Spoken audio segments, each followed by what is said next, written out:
นั้นสงสัยจะเป็นแฟนมันแน่ๆเลยน่ะ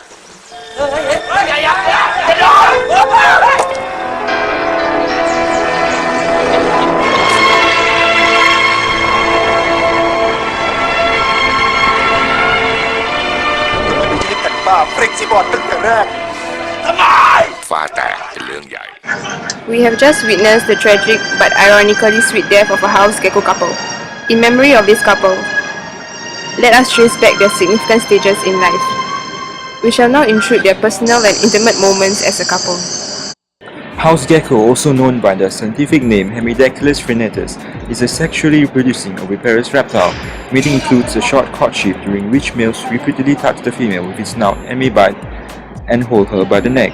House geckos prominently copulate on the walls and ceilings of the houses they occupy. This animal demonstrates very little of what might be called display.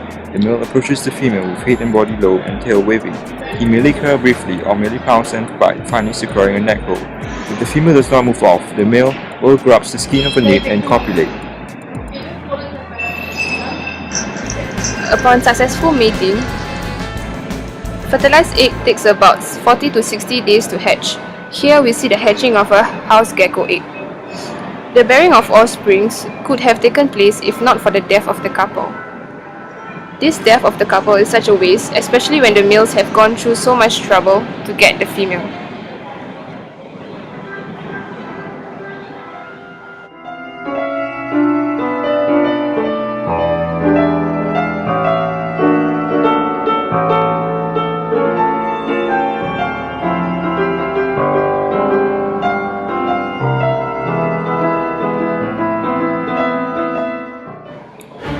Before the couple house gecko got together, the male had to compete with other males. The common house geckos are highly territorial, and males engage in intense organistic behaviors that frequently escalate into physical combat, including biting. In some instances, they beat off their tails or eat them entirely. They can also be seen stalking and lunging towards at other geckos. Many lizard species engage in male-male combat for access to resources or mates. Typically, fights are based on keeping mouth displays, chasing, and biting. Fighting capacity and escape performance are likely to rely upon different suites of morphological traits, potentially placing conflicting demands on an individual phenotypic design, which may lead to evolutionary or functional trade-offs. Intrasexual competition may require a greater investment in bite force performance and thus head size, which may in turn affect overall movability and speed of an individual. It is predicted that, because of the combative nature, male geckos would have larger relative head sizes than females, and this would lead to reductions in locomotor performance. In our own experiment, we conducted several field trips to Techno Age and the engineering canteen at night from 1930 to 2130 to observe the house gecko in its natural habitat and signs for male-male competition in the area. In our search, we saw possible male-male competition, but they were most probably wary of us protruding into their private space. The video illustrates two geckos fighting that we found. It's an animal instinct to fight for survival. Charles Darwin's evolutionary theory has given rise to the concept of survival of the fittest, which is especially prevalent in animals. From our field trip, we discovered that the house geckos could be easily found on walls with dim light and secluded corners. Their colors are not entirely the same. We realized that their colors vary according to the light conditions and environment. On a light background, it will probably be very pale, sometimes almost transparent. On dark backgrounds or in the night, they change to show a dark coloration.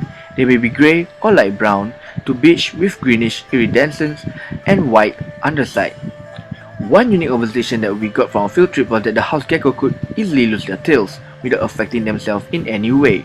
This highlights the seemingly insignificance of one of the lizard's body parts. To summarize, the love life of house gecko started with the male fighting the other males to attract the female mate. After successful courtship, mating between the male and the female occurs to produce an egg from which the house gecko's offspring will be given birth. In conclusion, male Hemidactylus frenatus will compete with other male to mate with female. Due to male-male conflict, males develop larger heads for combat. However, this will lead to reduction in locomotor ability. Hence, such phenotypes may be at a disadvantage when trying to escape from predators.